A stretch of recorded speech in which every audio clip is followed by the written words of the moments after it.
Prinsip-prinsip cara pemberian obat yaitu yang pertama, benar pasien, benar obat, benar dosis, benar rute pemberian obat, benar waktu, benar dokumentasi, benar informasi obat, benar evaluasi, benar pengkajian, benar hak pasien untuk menolak, benar reaksi obat dengan makanan, dan benar reaksi obat dengan obat lain. Baik, Assalamualaikum warahmatullahi wabarakatuh. Perkenalkan, nama saya Nasyakila dari kelas 11 Farmasi B.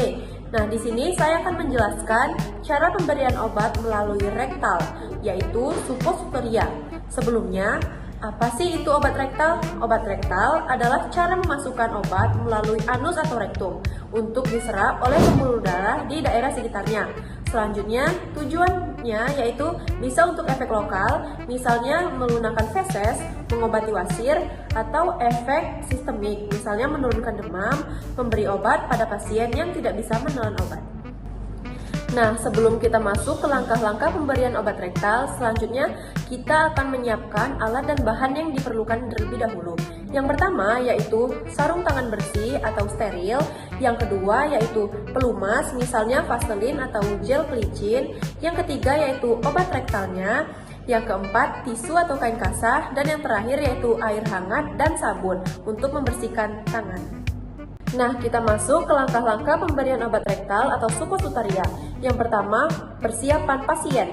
Jelaskan tujuan dan prosedur kepada pasien. Pastikan pasien sudah buang air besar sebelumnya jika memungkinkan.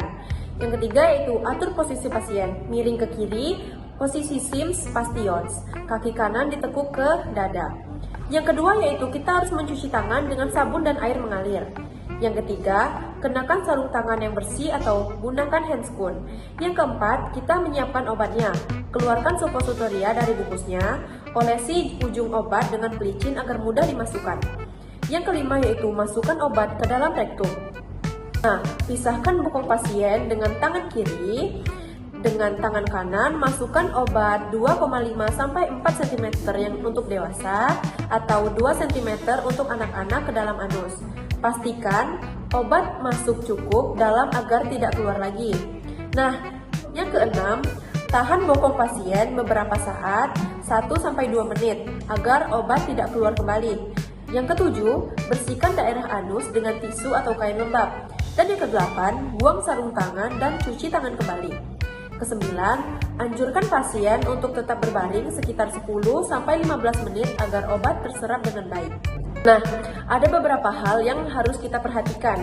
Yang pertama yaitu, jangan berikan jika pasien mengalami iritasi rektum, pendarahan, atau diare berat. Yang kedua, pastikan obat tidak terlalu lunak saat dimasukkan atau bisa disimpan di kulkas sebentar.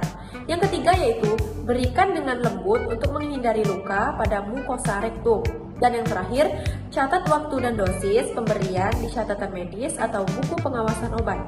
Nah, kelebihan dari pemberian rektal yaitu cocok untuk pasien yang tidak bisa menelan obat. Yang kedua, obat tidak rusak oleh asam lambung. Dan yang terakhir yaitu dapat memberikan efek cepat untuk beberapa obat, misalnya antipiretik.